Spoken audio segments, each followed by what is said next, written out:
This is Hong-Yan Shih from Academia Sinica and the University of Illinois at Urbana-Champaign. This is a recording talk for 2020 APS March Meeting. I'm going to talk about a collaboration of experimental and theoretical work about transitional turbulence. My collaborators are Gregoire Lemoult, Mukund Vasudevan, Lopez, Gauta Linga, Bjoern Hof, Joachim, Mathiesen, and Nigel Goldenfeld. There's been great advance in the field of transitional turbulence in the last decade. One of the major discoveries is that in many transitional turbulence systems, the onset to turbulence can be described by a non-equilibrium absorbing phase transition, and is in the universality class of directed percolation. For example, in pipe flow, when you crank up a pipe flow at intermediate Reynolds number and create some turbulence, like in this snapshot, and in this turbulent region is metastable and is called puff. And the reason why it's like direct percolation is that when you zoom in this turbulent puff, and you'll see the turbulent density at each coarse-grained patch would spontaneously decay into a steady state, where it can contaminate its neighboring patches. And this behavior is just like directed percolation. Bjoern Hof's group has studied the pipe flow experiment, and they discovered that the near transition, the lifetime of this metastable turbulent puff will show robust super exponential scaling. This was published in Hof et al. And Applet et al. On the other hand, in clear quiet flow, the transitional behavior is quite different. This was studied by Bjoern Hof's group and published in Lemoult et al. And what they did is they created a special setup for telecoid flow with many turbulent puffs. And what's surprising is that the trajectories of those turbulent puffs forms a special temporal pattern that looks like a directed percolation near transition. And when you measure the scaling of those turbulent fraction as function of Reynolds number, it shows a critical power law scaling with critical the direct percolation exponent. When you look at that and compare these two systems, one is in the pipe flow with only a single puff, and you can see the direct percolation dynamics inside the turbulent puff. But in telecolor flow, with many turbulent puffs, you will observe a global spatial temporal pattern of direct percolation with critical scaling. So naturally, you would wonder how general is the description of direct percolation for transitional turbulent systems. For example, if you have a pipe flow with many turbulent puffs, can we still observe this spatial temporal pattern with critical scaling like in phase transition? This was studied by Bjoern Hof's group, and they did the pipe flow experiment with many turbulent puffs. What they observed is that below the critical point, the trajectories of those turbulent puffs show the similar spatial temporal pattern like directed percolation, as expected. However, when you increase the Reynolds number and there are more and more turbulent puffs, the downstream turbulent puff will be pushed away from its neighbor, like in this space-time plot.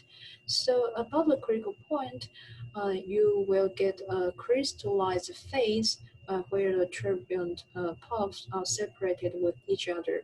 And you don't see that in direct percolation. When you measure the turbulent fraction near the transition point, the scaling also deviates from the directed percolation. So does that mean in general the transitional pipe flow is not like direct percolation at all? To understand what's going on, we study a simple lattice model for the interacting turbulent puffs in pipe flow. We started from a totally asymmetric simple exclusion process or test step.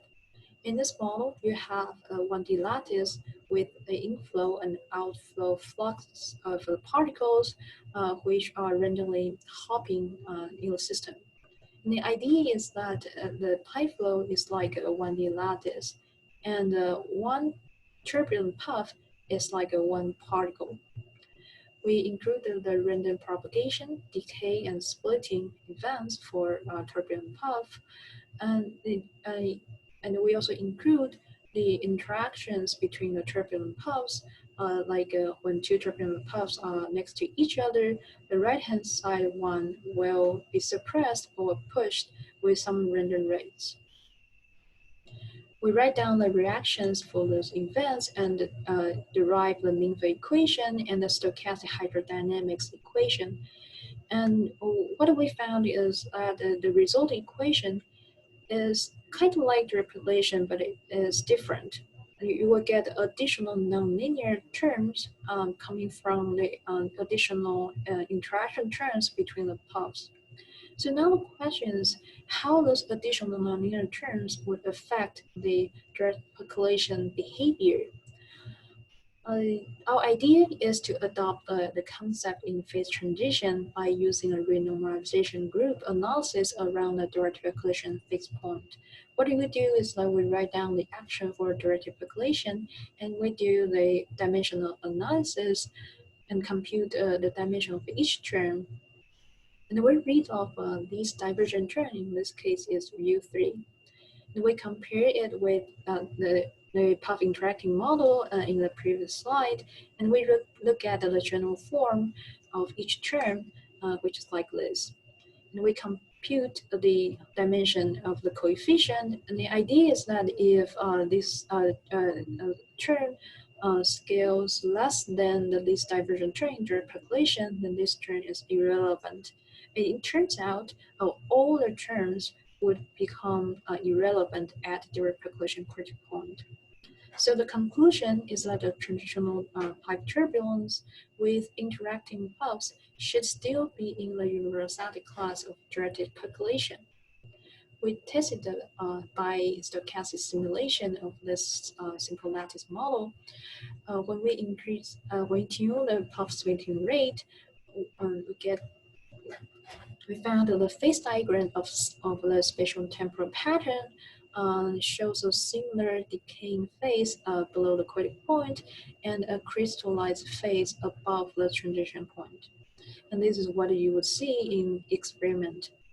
However, when we measure turbulent fraction near the transition point, we are able to rediscover the critical power scaling with the direct percolation exponent.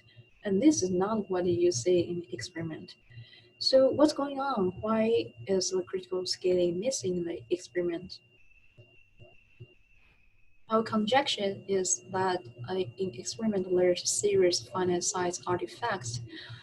In this cartoon plot, I'm showing you the order parameter, which is turbulent fraction as function of a control parameter, and the black solid line is the ideal continuous phase transition curve. In the simulation, if the system size is finite, we know near the critical point, the correlation length will exceed the system size eventually, so the strongly correlated fluctuations will drive both trajectories to decay. And therefore, the transition would occur above the ideal critical point. On the other hand, if the simulation time is too short, then some trajectories would still survive even though they should die in the infinite simulation time. Therefore, what's happening is the transition would occur below the ideal critical point. When we increase the simulation time and the system size in our simulation, then we prove that we can get the ideal continuous phase transition curve in the simulation. And we can also quantify how strong the finite size effect is by writing down a quantity in terms of a ratio of a runtime and the system size.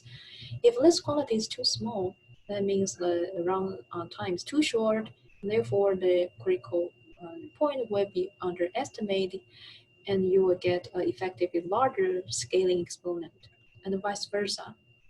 And so conclusions that given a runtime and simulation system size, we can estimate how strong the finite size effect will be. Similarly, for the case of interacting pumps in pipe flow, when the two pumps get close to each other, the interaction is strong. So that will effectively give you a finite system size effect.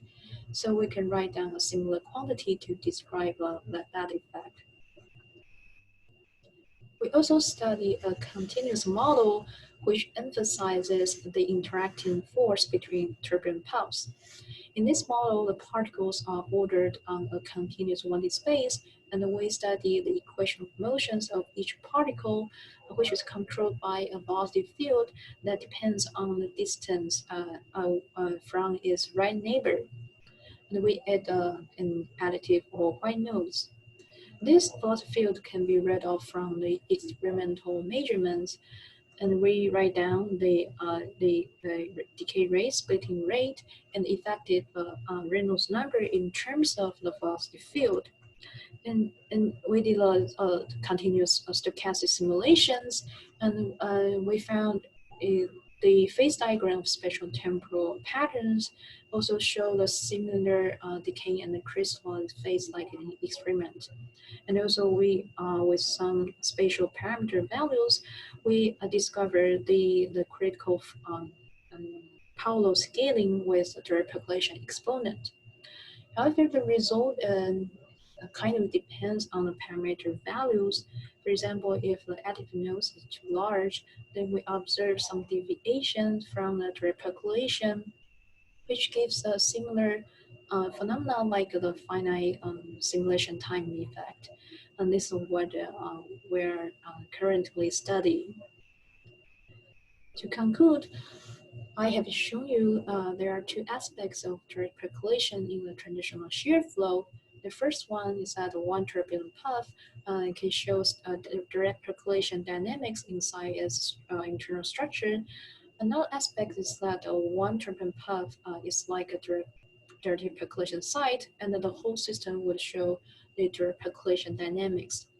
And in the case of pipe flow, if there are many turbulent pumps, then there are strong interactions between them, and it will lead to a crystallized spatial temporal pattern. However, in our analytical calculation and stochastic simulations, we prove that those strong interactions will just give you effective finite size effect. So therefore, the system should still be in the universality class of direct percolation.